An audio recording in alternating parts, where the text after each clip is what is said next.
তোমরা কোন class? Class 5। তোমাদের প্রজেক্টের নাম কি? পৃথিবী ও চাঁদের ঘূর্ণায়ন। পৃথিবী ও চাঁদের ঘূর্ণায়ন। কিভাবে কাজটা করে একটু দেখাও। সূর্যের চারদিকে পৃথিবী ঘুরছে। সূর্য কোনটা? এটা হচ্ছে সূর্য, আর চারদিকে কি করছে? পৃথিবী। পৃথিবী কোনটা? পৃথিবী ঘুরছে চারদিকে। আচ্ছা, তারপর পৃথিবী সৌরজগতের একটি গ্রহ। চাঁদ পৃথিবীর একমাত্র উপগ্রহ। এখানে কি চাঁদ আছে? আচ্ছা, এটা পৃথিবী, এটা চাঁদ, চাঁদ, সূর্য তার এটা চারদিকে পর্যবেক্ষণ করছে। আচ্ছা, ঠিক আছে, তারপর বলো। সূর্য থেকে পৃথিবীর দূরত্ব 15 কোটি কিলোমিটার। সূর্য থেকে পৃথিবীর দূরত্ব 15 কোটি কিলোমিটার। চাঁদ পৃথিবী থেকে চাঁদের দূরত্ব 3,84,400 কিমি। সূর্য থেকে চাঁদ থেকে পৃথিবীতে আলো আসতে সময় লাগে 1.3 সেকেন্ড। এটা যদি চারদিকে যদি পর্যবেক্ষণ না করতো তাহলে কি হতো?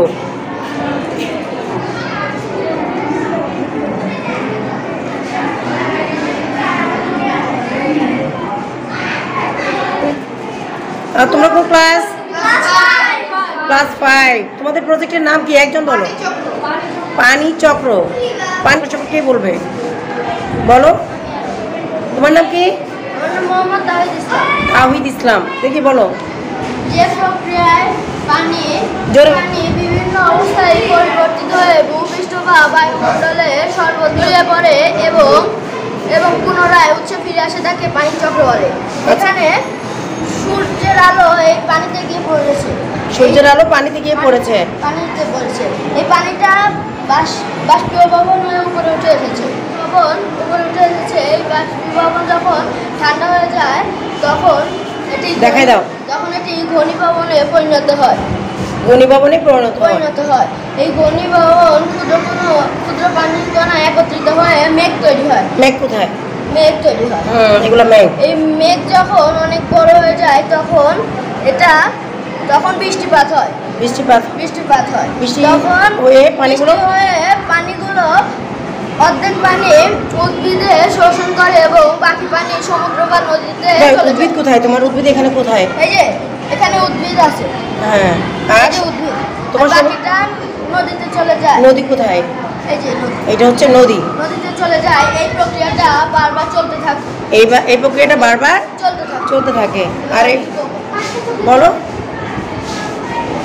এই প্রক্রিয়াটা বারবার চলতে থাকে, এরপর আবার এরকমই হতে থাকে।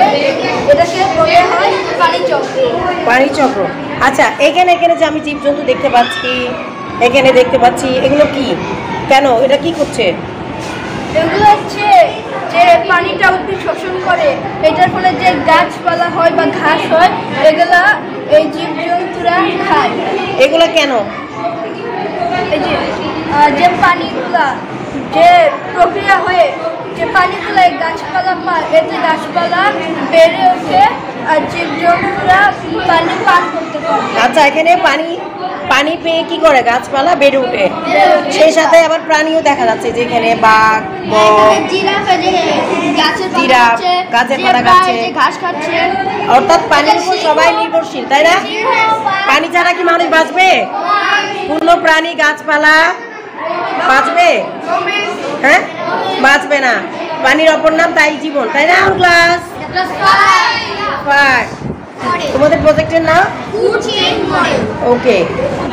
উদ্ভিদ থেকে পানিতে শক্তি প্রবাহিত হয়, যেমন ঘাস, মানে ঘাসফড়িং ঘাসের উপর নির্ভরশীল। হ্যাঁ। আবার ব্যাঙ ঘাসফড়িং এর উপর নির্ভরশীল। ঘাসফড়িং হচ্ছে ঘাসের উপর নির্ভরশীল, আর ব্যাঙ ঘাসফড়িং এর উপর নির্ভরশীল। এই ব্যাঙ এরা আবার এদের উপর নির্ভরশীল। ঘাসফড়িং। ব্যাঙ আবার কিসের উপর কি খায়? সাপের উপরে। সাপ আবার সাপ ব্যাঙের উপর নির্ভরশীল। ঈগল আবার সাপের উপর নির্ভরশীল। ঈগল মরে গেলে যে প্রাকৃতিক সারটা হয় সেটার মাধ্যমে, ঈগল আবার মরে গেলে যে প্রাকৃতিক সারে পরিণত হয় সেটা গাছ। ঈগল কিসের উপর নির্ভরশীল বললাম? ঈগল যখন মরে প্রাকৃতিক সারে পরিণত হয়, সে সার উদ্ভিদের কাজে লাগে, উদ্ভিদ। আচ্ছা, এটা সূর্য থেকে গাছ সালোক সংশ্লেষণ প্রক্রিয়ায় নিজের খাদ্য নিজে তৈরি করে, যেমন সূর্য, এটা হচ্ছে সূর্য। হ্যাঁ, সূর্য সূর্য থেকে থেকে ঘাস হ্যাঁ শ্বাস প্রশ্বাসের প্রক্রিয়ায় নিজের খাদ্য নিজে তৈরি করে। আবার ঘাসকে আবার মানে হরিণ খায়, মানে হরিণ ঘাস আবার হরিণ খায়।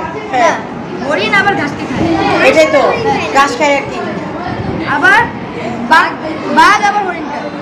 বাঘ আবার হরিণ খায়, হরিণের উপর নির্ভরশীল। হরিণের উপর নির্ভরশীল। মানে বাঘের খাদ্য হচ্ছে হরিণ, আবার হরিণের খাদ্য হচ্ছে ঘাস। এভাবে চলতে থাকে।